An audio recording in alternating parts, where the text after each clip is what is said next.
小叔子结婚，我的3金离奇失踪，竟是婆婆偷走后拿去金店重新锻造，送给弟媳了。弟媳嫌克数少，婆婆又要我给他们包个10万的大红包，我没忍，直接大闹婚礼。大家好，开始今天的分享之前，希望你能给人间烟火点个订阅，我将会分享更多优质的内容。老公，你看见我盒子里的首饰没？就是之前结婚你给我买的3金，怎么不见了？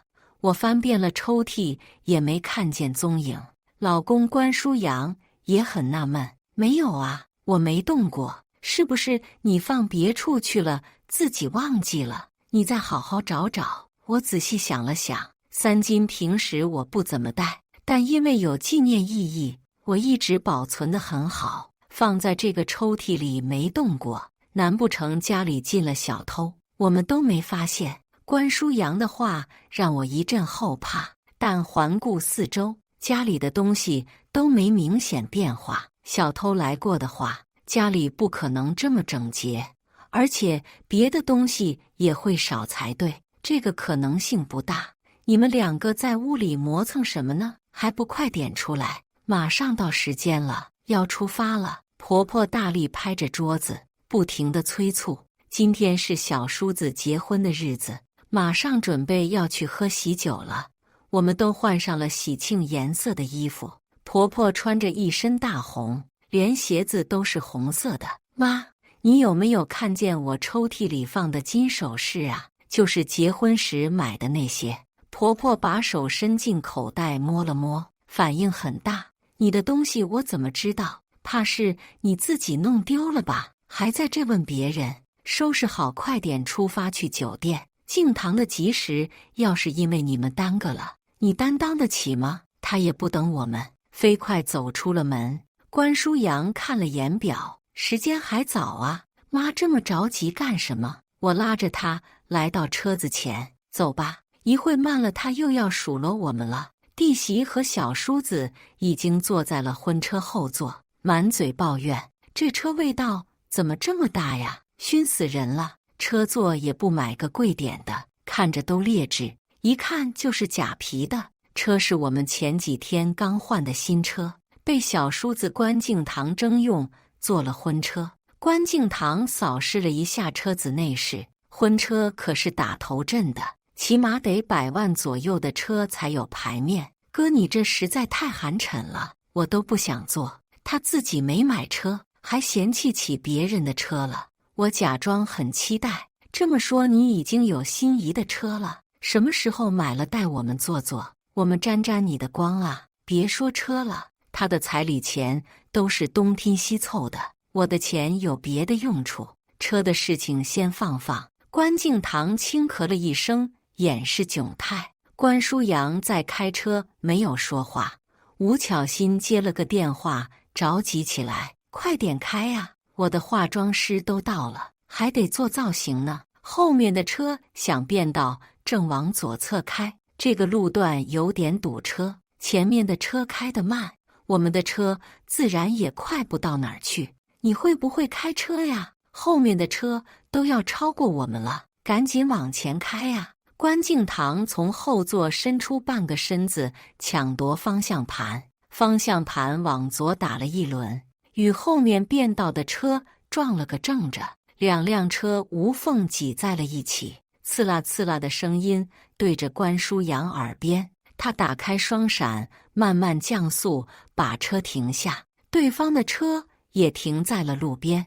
那大哥怒气冲冲，敲着车窗玻璃，破口大骂：“他奶奶的，你有病啊！没看我正变道呢，还想超车？看把我这车擦的！这事你得负全责。我已经报警了，怎么开车的你？”关书阳刚下车就挨了那大哥一拳，说是耽误他半天时间。关书阳赔了半天不是，交警判了我们全责。那大哥的汽车维修费得我们出，早就说你这车技不好，你看看，既挨打又出钱，让我来开的话，能出这种事吗？幸好我们人没出什么事，不然你的罪孽就重了。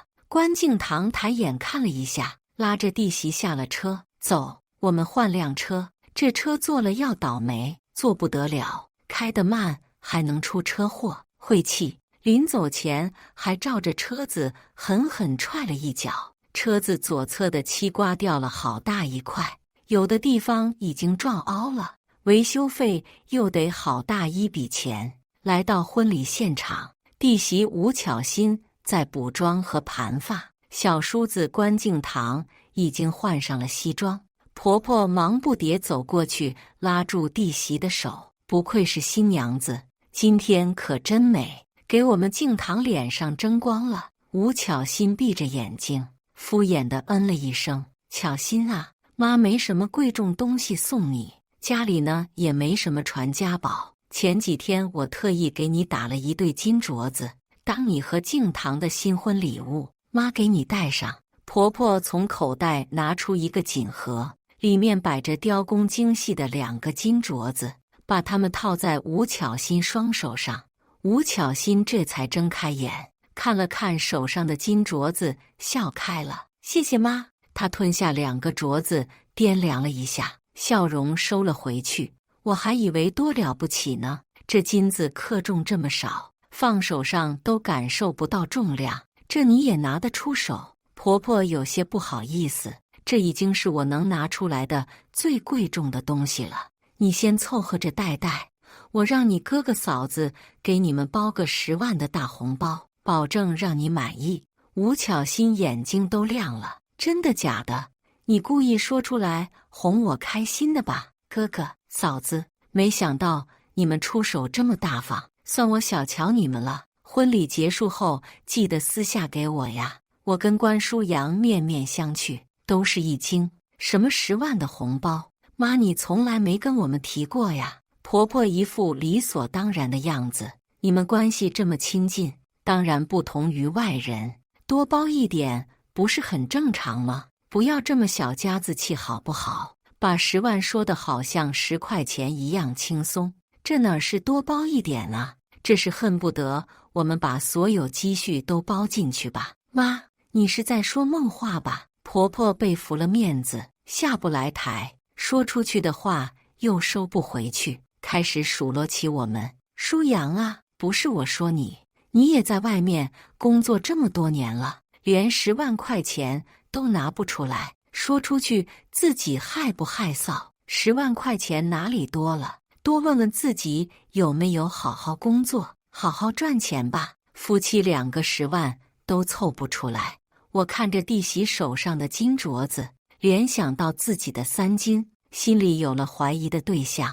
就算是有这10万块，我们也是不敢放在家里的。家里出了家贼了，日防夜防，家贼难防。可能今天放的东西，明天就被偷去了。妈，我的金首饰是你给拿去了吧？你不要血口喷人，我怎么可能做出这种事情？婆婆拒不承认，但眼神左瞄右瞄，明显带着慌乱。我的3金丢了，过了一会儿你就锻造了一对金镯子，世上竟有这样巧合的事情啊！吴巧欣站起来指着我，你这话是什么意思？自己的金子丢了，就怀疑上我的金子了，这是什么道理？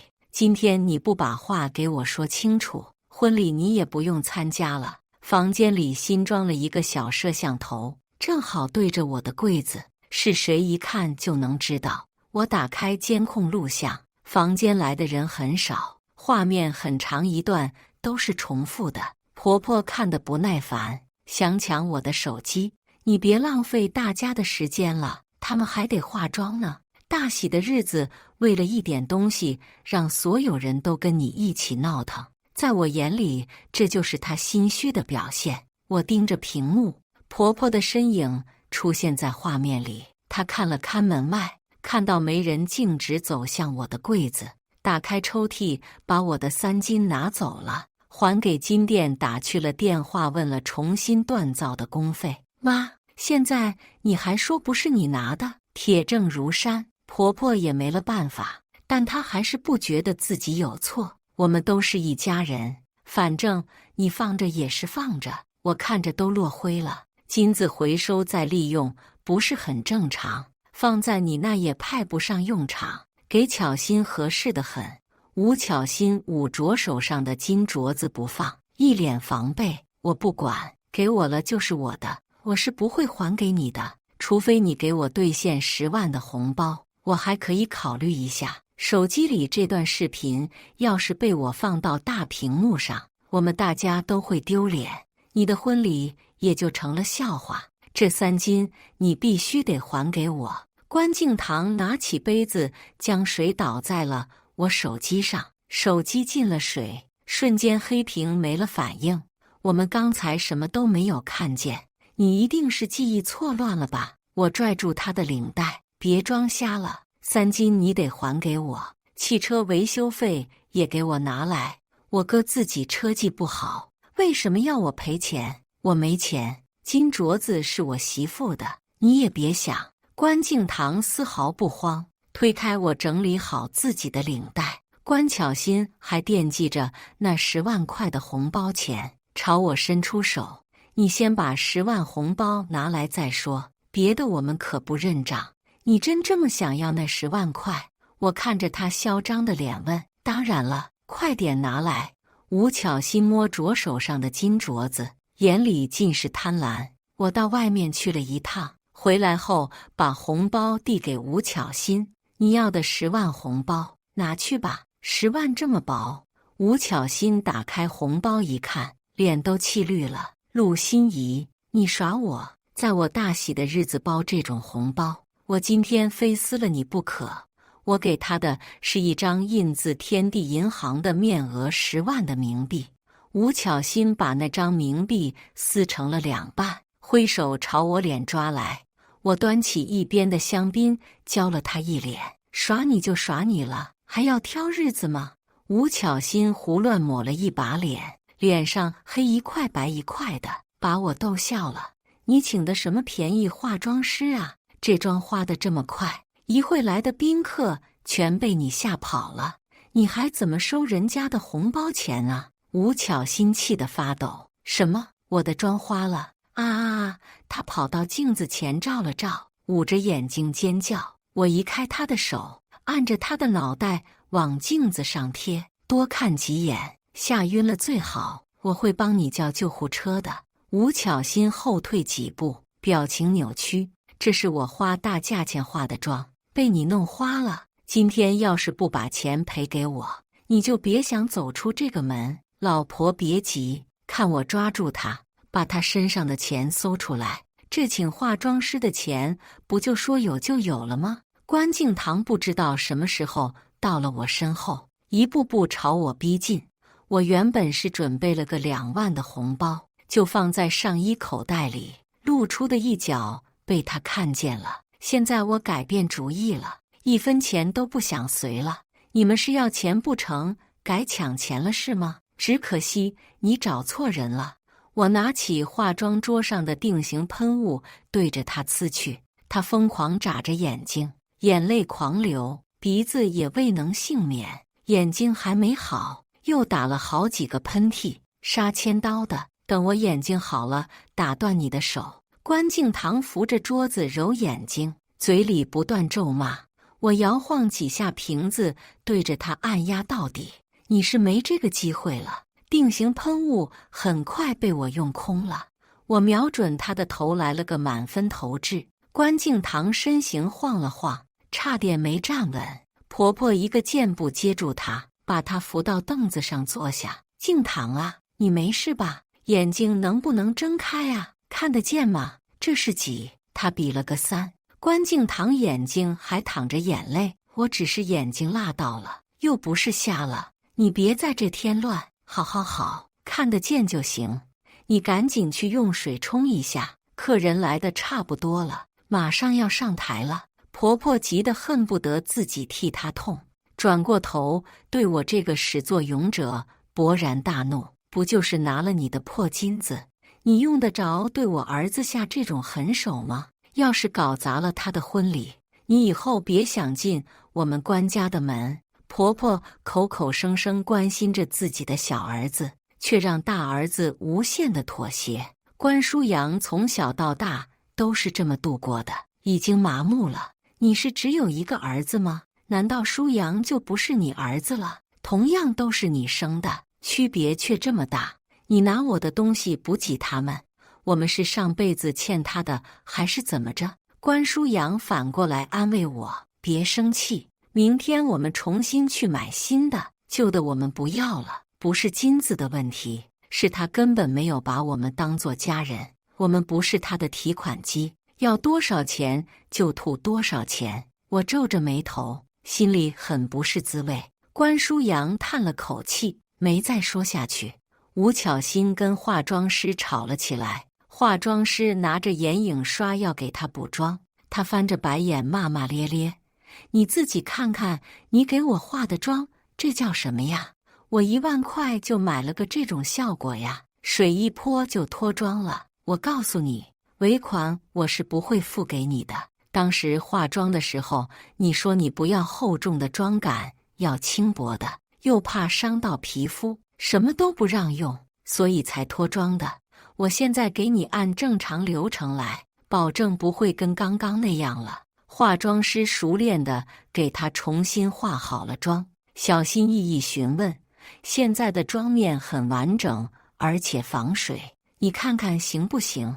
吴巧欣看着镜子颇为满意，这次看着好多了。那尾款是你先生付还是？化妆师看他脸色缓和了，切入正题。吴巧欣指着我：“你去找那贱人要，别找我，我们家的钱都在他手上，你找他就对了。他要是不给你，你就赖上他。他脸皮薄，这招保准好使。”婆婆自得地分享经验。之前婆婆有段时间被传销组织洗了脑，说是投资他们的保健产品一定能赚大钱，一本万利，卖不出去自己也能用，怎么算都不亏。婆婆头脑一热，贷款了5万投进去，血本无归。她没钱还贷款，在家寻死觅活，在我面前说尽了好话，我走到哪儿她跟到她，最后我心软了，帮他把钱还了。他不记得我的恩，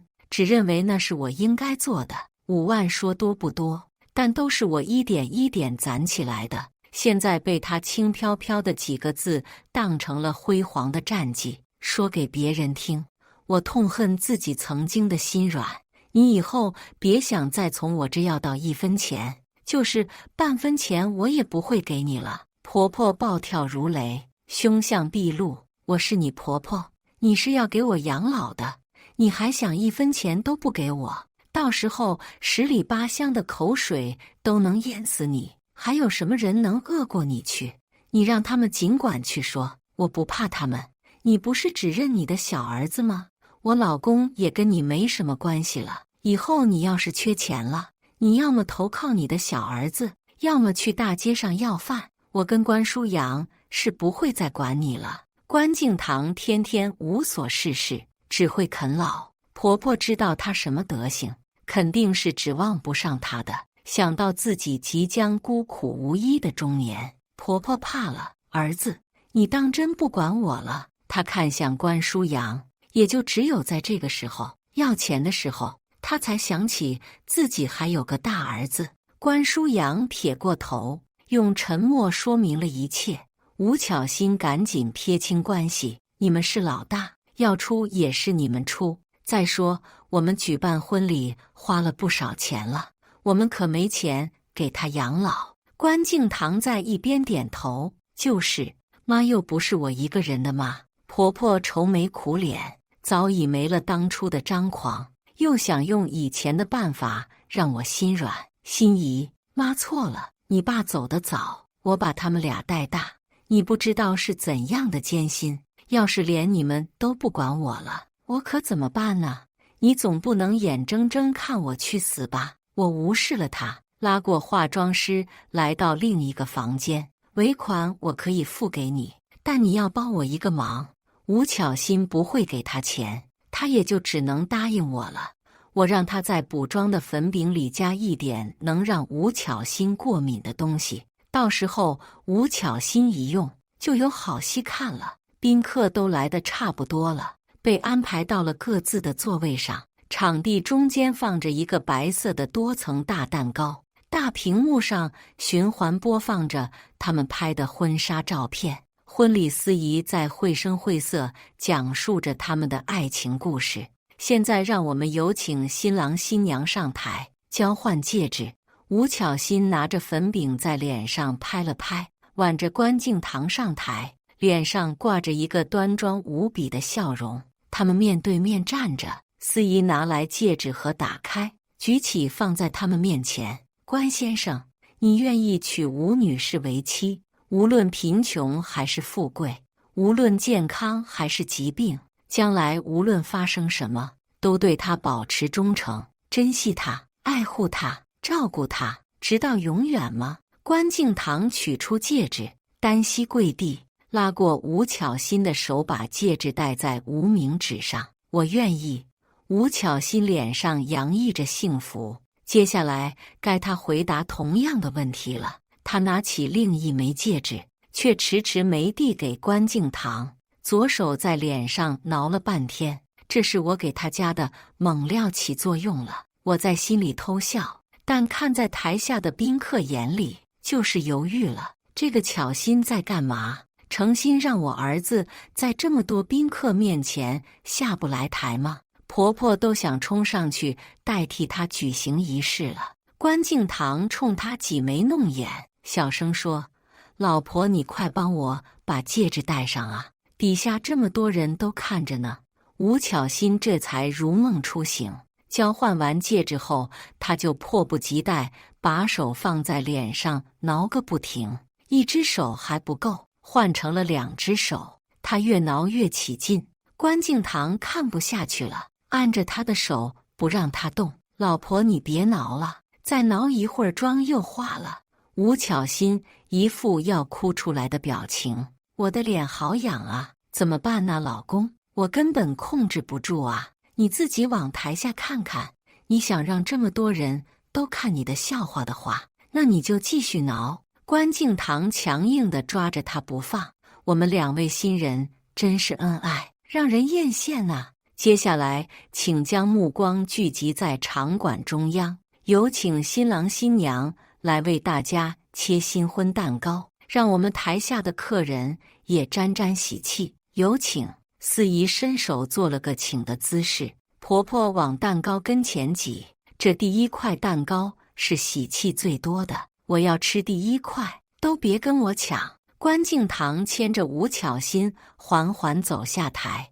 吴巧欣婚纱很长，司仪在后面给她整理了一下裙摆。婆婆翘首以盼，拿着蛋糕盘挤到了最前面的位置。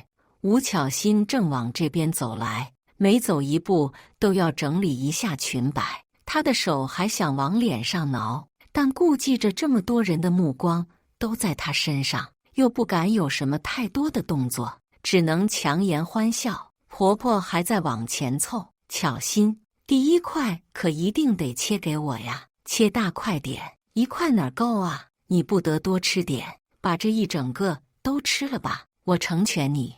我伸出脚绊了她一下。婆婆失重往前扑去，手胡乱在空气中乱抓。谁绊我呀？别让我知道你是谁。看来嘈杂中她没听见我说的话。婆婆踩到了吴巧欣的裙子，2人齐齐往前扑。还没等旁边的关敬堂反应过来，眼见着2个人埋进了蛋糕里，婆婆整个人都扎了进去。吴巧欣也没好到哪儿去，婚纱上沾的全是奶油，惹得在场的客人哄堂大笑。吴巧欣把头拔了出来，脸上的妆是什么也看不见了，连头发也全沾上了奶油。你踩我裙子干什么？这么多蛋糕还不够你吃的吗？非要死命往前挤，现在你吃到了吧？这么爱吃，你全吃了吧你！她气急败坏，按着婆婆的头往蛋糕里压。婆婆吃了满嘴的奶油，噎得直作呕。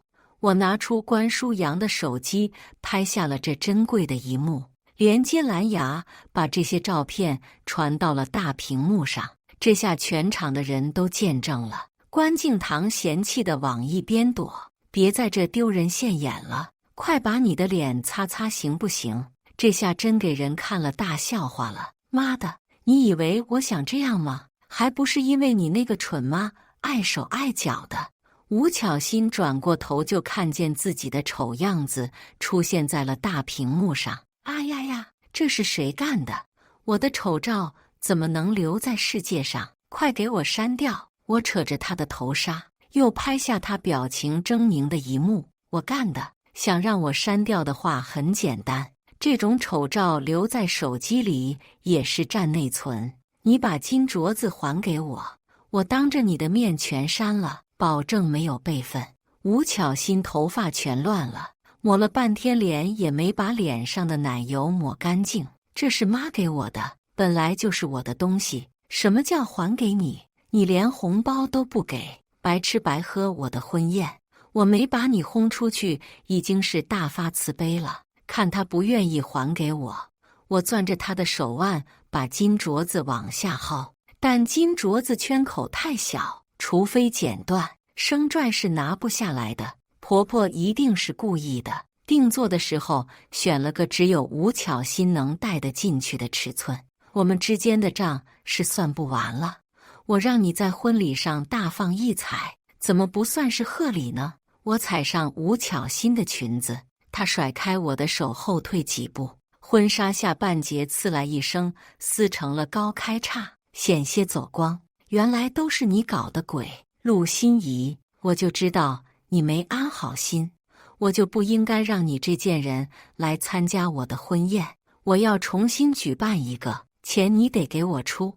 我举着手机摄像头对着他。一会儿大屏幕上就会有你的几百张丑照了，你一定要好好欣赏啊！至于重新举办婚宴，你举办一场我就弄砸一场，还想让我出钱？信不信我把你的丑照打印出来，满大街发放啊！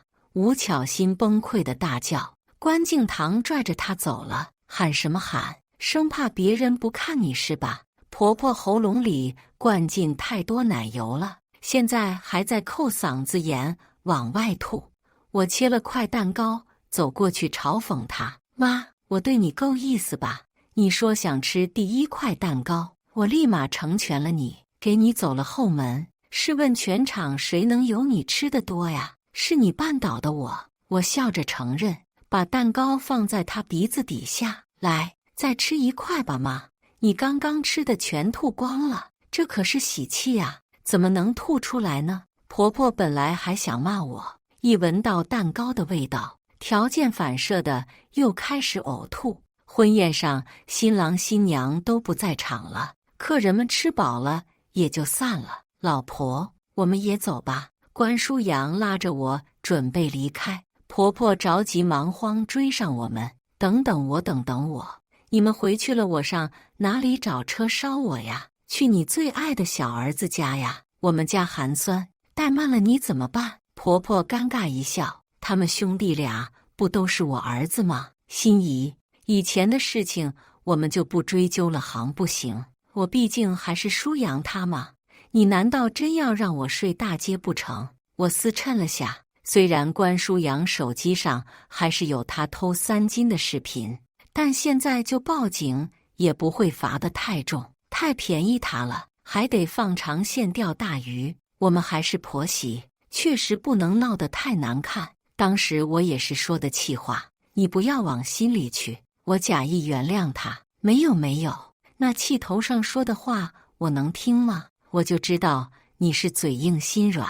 婆婆一听，飞快拉开车门窜上了车，生怕我们把她落下。第二天我到金店买了一根金条，特意在他面前晃，这是我等了好久才买到的。你看看这成色，老亮了，而且不用加上工费，比直接买首饰划算多了。到时候自己找垫子打成首饰，要打出好几条金项链的。我带着炫耀的口吻对关书阳说，实际上是说给婆婆听。婆婆果然注意到了，盯着我手里的金条不放。我到房间把金条放下，换了个位置放好，没之前那么明显。走出房门，婆婆就钻了进去。没多久，垂头丧气出来了。我坐在沙发上，静静观察着。婆婆到厕所端上一盆水到我面前：“心怡，你今天没洗脚吧？我来帮你洗。我最会给人洗脚了。”我把脚放进去：“没洗啊，妈，你帮我吧。”婆婆搓了搓我的脚，说出了真实目的：“你那个金条可真不错，放哪里了呀？妈也想看看。”我挑挑眉：“金条啊，在柜子的盒子里面放着呢。我还没泡几分钟，婆婆就端起盆子把水倒了。这是装都不装啊！”隔天我故意回来得很晚，到房间一看，金条果然不在了。不过这次她稍微留了心，房里的摄像头被她弄坏了。但她不知道的是，柜子上还有个隐蔽的摄像头，之前那个只是障眼法。我直接报了警，警察很快在一个金店抓到了他，人赃俱获。他看见我也来了，顿时明白了是怎么回事。好你个陆心怡，怪不得这么轻易就把放金条的位子告诉了我。你是故意想害我，我只是告诉你在哪儿，可没跟你说你可以拿。你喜欢偷东西的毛病还是没改。第一次我放过了你，现在你又犯错，我也救不了你了。警察要给他戴上手铐，他不肯。放开我，我拿自己家的东西根本不叫偷，你们不能抓我。我把2段录像都发给了警察，他初次盗窃拒不归还赃物，后面又再犯。判刑的过程需要经过法院的开庭审理和判决的环节。如果婆婆能够认罪认罚，在没有其他严重情节的情况下，法院在判决时可能会酌情考虑从轻处理。但她盗窃的数额加起来很大，认罪态度也不好，失去了从轻判决的机会，要在牢里蹲了好几年，等出来怕是牙齿都掉光了。她年纪大了，身体不好，也许不能活着出来了。吴巧心忙着倒腾自己的脸，上次婚礼后她脸上过敏，长满了痘痘。听说我报警了，怕把自己牵扯进去，把金镯子剪断还给了我。家里安静了，我的3金也回来了，日子越来越有盼头了。以上就是今天分享的故事，大家有什么想说的、想吐槽的，欢迎在下方评论交流，也更希望能给人间烟火点个订阅，我将会分享更多优质的故事内容。